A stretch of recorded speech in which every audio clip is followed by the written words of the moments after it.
Hey everybody, Tony D and little Joan in the background somewhere. And this is a screenwriter's take on Rick and Morty, season 5, episode 3, uh, Planetina. I forget what it was called. It's about this. There's two subplots, and I felt it was an interesting episode. Uh, a friend of mine drew attention to it because it was such a odd episode in a lot of respects, and I think I've pinpointed the reason why. Um, this episode, I think, and I know I'm late to the game on this, but I think this episode makes you like Rick and Morty less, especially Morty. And unfortunately, I don't think that's a good thing. So this is there are two plots here. There's the plot number one is it starts with Rick and Morty getting T-shirts made, and they are going to go on this trip together, where they're going to go to planets that are in an apocalypse stage. They're going to die, but they don't have to die on the planet, but they're going to stay there for a few hours and party with the people who are partying in their last days, because it's going to be wild. And there are three such planets happening. So the idea is Rick and Morty are going to get laid on these planets, right? Okay. Uh, that's the first sign that this has already kind of gone off the rails, because it's inappropriate, really inappropriate for Rick, I think, to encourage his grandson to have sex. He didn't really do that in the first season, right? There's the episode where they get the sex robot and he buys it for Morty, but kind of reluctantly. He kind of knows that Morty's just gonna bug him, and he felt it was harmless and didn't realize what it really turns out to be, and that's a whole episode about that. So Rick, while he's not responsible, he does sort of look out for Morty as the grandfatherly character, and that's if you destroy that relationship, and this episode kind of puts more doesn't totally destroy the relationship, but it kind of damages it. You know, Rick and Morty going to a planet, and they've made up T-shirts that say "pea pounders," and the word begins with P and rhymes with wussy, um, is a bit much, right? It's a little too much. Rick is openly encouraging his grandson to come with him to these planets. I think in the earlier seasons of this show, what the setup would have been is Rick would have already been on one of those planets, and he would want to stay to party, and Morty's like, well, you have to save these people, Rick. And you'd have to establish that either Rick can't save them or won't, and would rather satiate his own desires than save this planet from being blown up, which is another huge problem in the episode. But in the opening, Morty ditches that plan and ditches Rick to go be with this girl he meets, Planetina. And Planetina is basically Captain Planet, a female version of Captain Planet, who, and the kids have the rings. And these are the grown-up version of the kids. But instead of multiple rings, there are only four. They have an elemental theme to them: earth, fire, wind, water. And as you can see here, Morty later in the episode wants to free Planetina from the four adult children. Now, the first one, the fire guy, threatens Morty directly. He ends up getting the drop on him, gets the ring, and ends up killing him, basically in self-defense. Okay?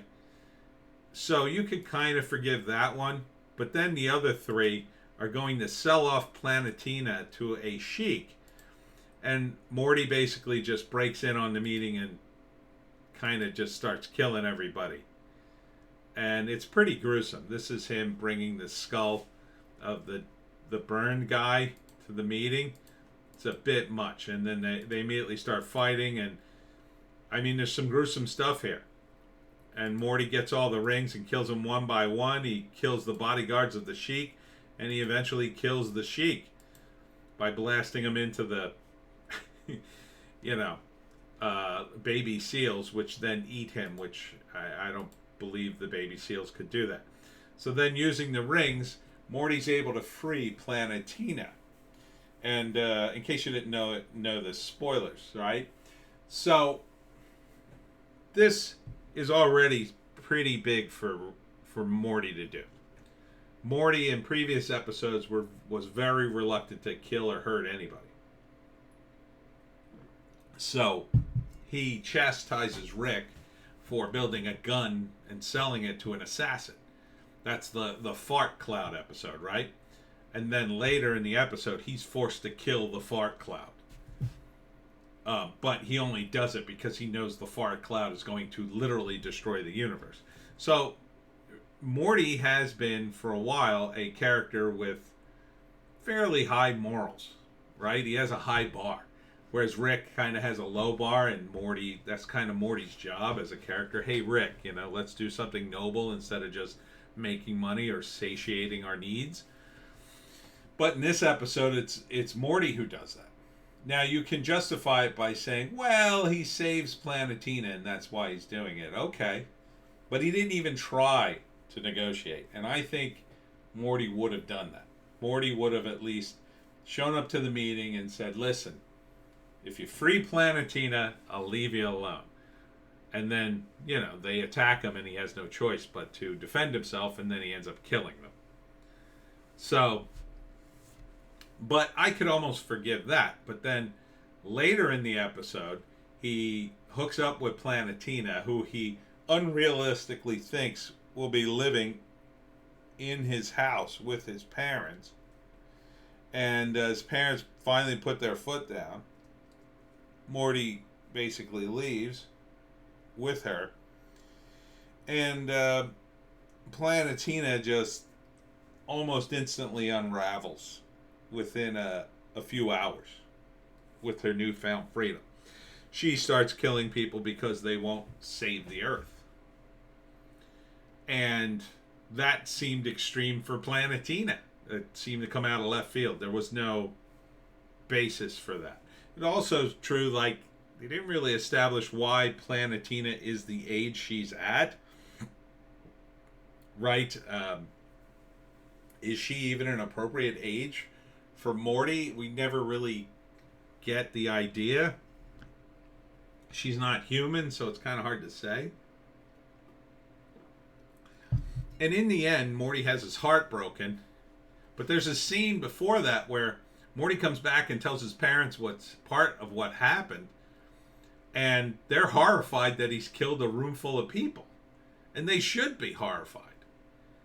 And it's kind of not funny. I mean, it's sort of meant to be funny. It's meant to be so horrifying you laugh. But this sort of damages the Morty brand. He's killed a bunch of people.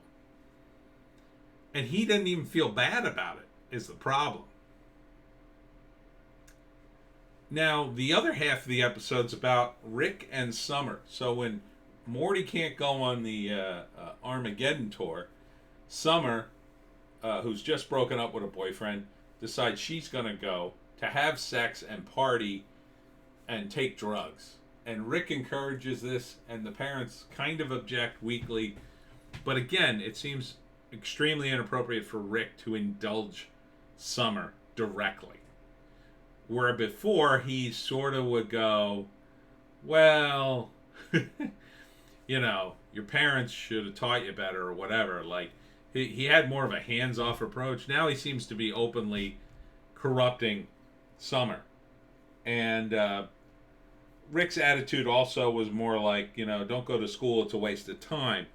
You could go with me, you're going to learn more kind of thing was the implication. This is just pure hedonism that Rick's going to. And Summer doesn't seem, again, from the character we've seen before, being more of a teenager, even though she's 17, it's like, that's a bit strong for her grandfather to do, to encourage her to go to an alien planet, to take drugs and have lots of sex, and then just leave the planet behind and everybody dies. And the people on these planets are way too cheerful for people who are going to die. They're all going to die. They all know they're going to die, and they're all like, hooray! Normally, Rick and Morty play characters at the height of their intelligence, and no one seems to notice that Rick and Summer are not natives to that planet. Therefore, it wouldn't take much for one of them to go, wait a minute, who are you? Are you aliens? If you're aliens, do you have a ship to get me the hell out of here? Only one character in the show who Rick falls in love with realizes, like, that's the case. And then on the third planet that's going to be destroyed, Summer saves the planet in order to ruin Rick's good time. And everybody seems disappointed that she saved the planet. Now, all this works from like an improv level, but there is kind of a dark side to improv in terms of character development. Characters that are improv have to follow their threads and heighten. But in improv on stage, those characters are only exist basically for one scene. Maybe you bring them back for 2 or 3 scenes within a show, but after that, they're done. Rick and Morty have to last. Rick and Morty have to last for a long period of time. You can't damage them like this and expect us to go, oh, okay, forget about that episode. This kind of hurts them, because I've lost respect for Morty, who was sort of the voice of reason. Now he's kind of not. Now he's willing to murder people for a girl he barely knows. There was an innocence to about Morty because he was always going after Jessica. And then they had an episode where almost, that almost plays out him finally getting Jessica in a weird way. But,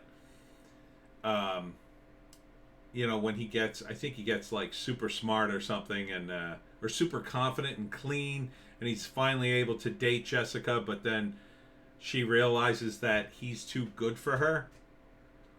And that seemed like a real genuine moment in the series. And then later he's still pining for her. So I feel like Rick and Morty does a lot, which is great, and I'm appreciative of that. But I also feel like now they've kind of run into an area where they're doing too much, too fast, too quickly, and they're kind of ruining the characters in the process.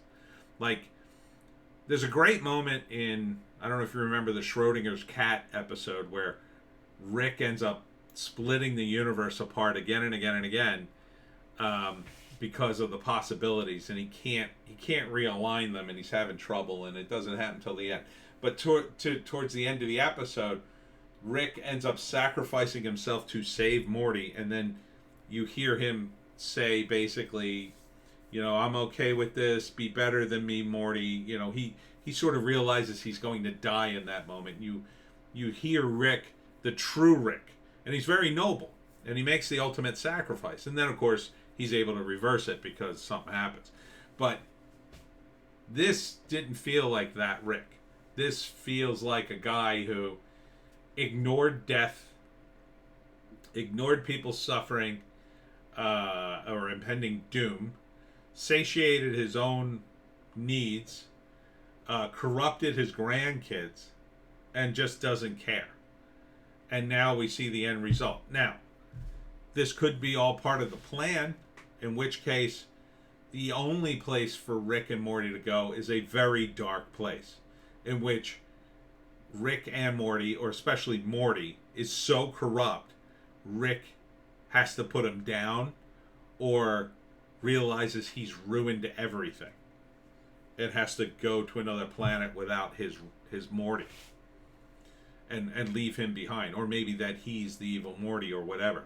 I don't think they're doing that. I think they've undone some of the storylines to the point where none of them matter anymore, and it's kind of like they've turned what was a gourmet restaurant into a takeaway place that's for fast food.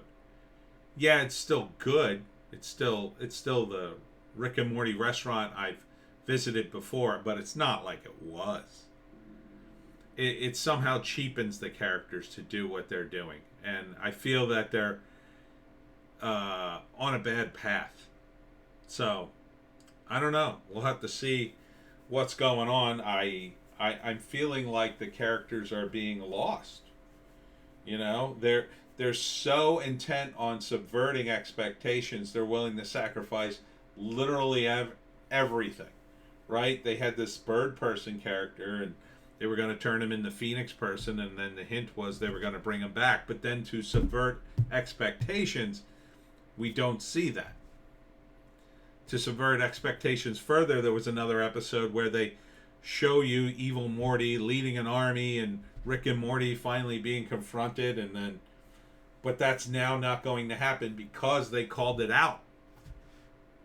And it's like, okay, so why am I tuning into Rick and Morty then? Are you starting over now every episode? In which case, it better be a damn good episode, one where I like the characters. Not this episode where I'm like, that's a little much to kill a bunch of people. And then he ends up killing them to be with Planetina, only to realize that she's an even worse murderer than he is. And then Rick is just corrupting his granddaughter. So I don't know where the series is going. Maybe I'm reading too much into it. It is only Rick and Morty. It's supposed to be a fun time, but I felt these episodes lost a bit of the fun. There was a little bit of darkness here. And I'd like to have the fun back, please. Anyhow, that's my take. Check my other videos out on Bitchute and Rumble. We have a News Blast and a Piney podcast. I'm Tony D. In the background, if she's still there, that's little Joan. And we'll see you tomorrow.